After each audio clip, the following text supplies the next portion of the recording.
Amados, não há possibilidade de existirem duas almas com a mesma consciência, com a mesma frequência e na mesma condição, dentro da escada evolutiva. Porém, há muitas que são parecidas, ou que agem de maneira semelhante, que têm similaridades no seu grau de entendimento e que se assemelham pelas afinidades, ações e reações. Assim, ao colocá-las em grupos afins, fica mais fácil entender também o processo individual de cada uma. Quando dizemos que os outros são nossos espelhos, queremos mostrar que, através das comparações, o aprendizado se torna mais fácil. Ao observar as ações daqueles que nos rodeiam, tendo consciência de que estamos numa escola de almas e observando sem julgar, as lições são absorvidas mais facilmente e rapidamente. A Terra, como escola de almas, oferece todas as oportunidades de aprendizado dentro daquilo que se pode denominar dualidade ou polaridades. O percurso não é igual nem ocorre no mesmo tempo para todos os alunos desta escola. Porém, aquele que chega ao final da caminhada faz por merecer a aprovação para uma escola de nível mais elevado. A este fato chamamos de ascensão. A humanidade experimenta agora um momento único dentro desta longa jornada evolutiva. Com a chegada das novas energias que promovem a transição planetária, a maior infusão de luz gama começa a dissolver os véus do esquecimento. E as almas encarnadas que estão prestes a ascensionar irão lembrar aos poucos quem são, de onde vieram e por que estavam aqui. Lembrarão também os pormenores de todas as vidas passadas e de todo o aprendizado conquistado. Os seres humanos encarnados, agora na Terra que estão prontos para a ascensão, percebem, a cada dia que passa, como as mudanças estão velozes. Eles mesmos conseguem entender coisas que antes não era possível. O sentir está tão aflorado que podem avaliar cada sentimento daquele que está perto ou que entra em sintonia, mesmo à distância. Podem sentir até as intenções do outro, mesmo que este não as demonstre. Estamos muito próximos de atingir a consciência plena de quinta dimensão. Nesse nível não haverá mais enganos nem manipulações. Esta será a régua que determinará quem está verdadeiramente pronto para a nova Terra, que deixará de ser um mundo de expiações e provas, para se transformar num mundo de regeneração. Atualmente, cada ser humano está apto para entender certas situações e pode fazer avaliações de acordo com o estado real de sua consciência. Por isso, é preciso ter o cuidado do não julgamento, pois este sempre é feito de acordo com as vibrações internas e o entendimento daquele que julga. Julgar não é mostrar a verdade do outro, mas expor sua própria verdade. No trabalho terapêutico, o terapeuta está na condição de auxiliar aquele que o procura. É o momento exato em que as frequências se alinham, tanto daquele que recebe quanto daquele que dá a orientação. Este texto serve também como função terapêutica, não para julgar as pessoas, mas para orientá-las, pois muitos terão a oportunidade de entender aqueles que os rodeiam, principalmente se algum de vocês se encaixa na condição de controlador ou até mesmo de manipulador. O controlador não é uma alma má, mas sim uma alma que ainda não finalizou totalmente seu aprendizado.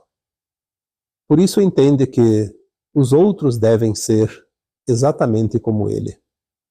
Pensar, agir e executar as tarefas de acordo com sua metodologia. Não aceita que alguém contradiga suas crenças ou questione o que diz.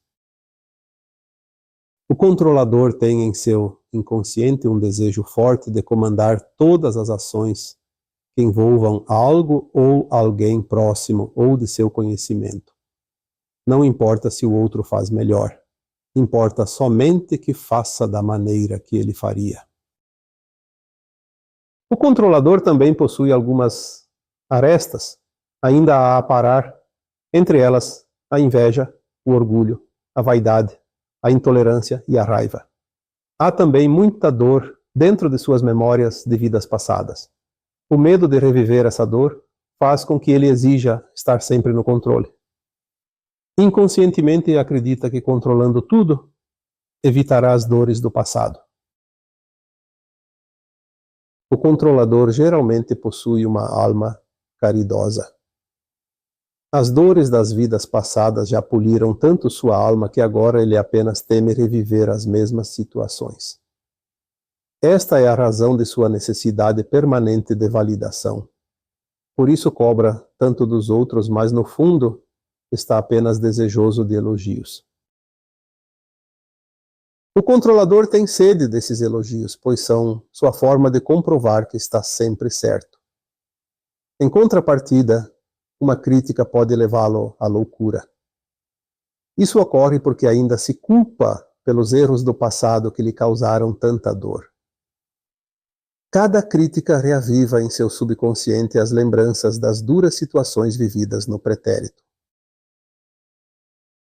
O controlador é muito instável, alternando rapidamente entre atitudes amorosas e raivosas. Não é fácil conviver com ele. Muitas pessoas se afastam por este motivo, o que o faz sofrer muito, mesmo que não admita. Como consolo, tenta acreditar que aquele que se afastou não merecia sua convivência, mas é uma dor solitária que o fere profundamente a cada vez que acontece. Poucos conseguem conviver longamente com ele. Entretanto, como sempre dizemos, não existem vítimas, pois aquele que se diz vítima hoje foi o algoz de ontem. Assim, conviver com o controlador é um aprendizado ainda necessário para as pessoas envolvidas com ele. Para evitar dúvidas, ressaltamos que o controlador não é propriamente um manipulador. Se o controlador geralmente é uma alma caridosa, o manipulador é essencialmente uma alma que ainda precisa de muito aprendizado. O manipulador é alguém que ainda se compraz no mal e na subjugação dos outros seres encarnados, estando longe da ascensão de sua alma. O manipulador se compraz na dor alheia. Possui poucos predicados e muitas falhas de caráter. É geralmente orgulhoso, avarento, tendencioso e ambicioso. Tem consciência de que é um fracassado e tenta compensar, sobrepondo-se a tudo e todos, pois não tolera que alguém esteja em condições superiores. O manipulador é um infeliz, contumaz, que compensa sua infelicidade, causando dor aos outros. Necessita de aplausos, pois é sua única forma de se sentir competente. Seu desejo permanente de poder é também a grande chaga que o maltrata por toda a vida, uma ferida que nunca sara. Por mais poder que consiga, nunca será suficiente para torná-lo feliz. É uma sede que nunca acaba.